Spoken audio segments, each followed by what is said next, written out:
M news కి స్వాగతం. Doctor BR Ambedkar Konaseema జిల్లా కొత్తపేట మండలం మందపల్లిలో వేంచేసి ఉన్న ప్రసిద్ధ ఆలయం శనేశ్వర స్వామి ఆలయంలో ప్రధాన హుండీల ఆదాయాన్ని లెక్కించారు. 6 నెలలకు స్వామివారికి హుండీల ద్వారా 6,85,870 రూపాయలు, అలాగే అన్నదానం హుండీల ద్వారా 26,000 రూపాయలు, క్షేత్ర పాలకుడైన వేణుగోపాల స్వామి హుండీ ద్వారా 32,957 రూపాయలు ఆదాయం వచ్చిందని ఆలయ ఈవో చక్రధరరావు మీడియాకు తెలిపారు. ఈ కార్యక్రమంలో ఆలయ సిబ్బంది, అర్చకులు, గ్రామ విఆర్ఓ, గ్రామ పెద్దలు పాల్గొన్నారు.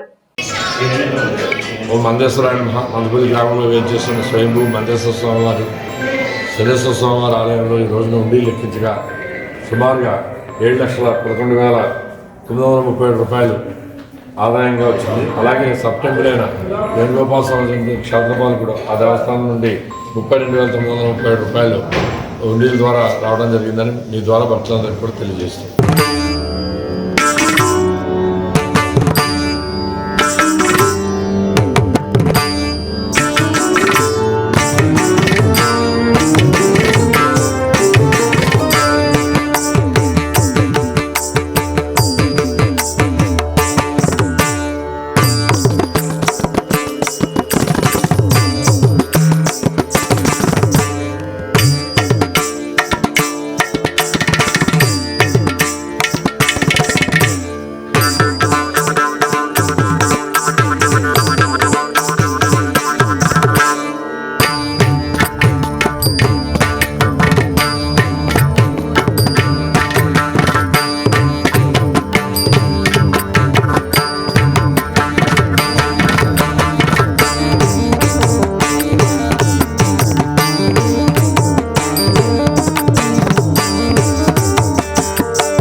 మరిన్ని తాజా వార్తా విశేషాల కోసం ఎం న్యూస్ ని సబ్స్క్రైబ్ చేయండి, మీ మిత్రులకు షేర్ చేయండి.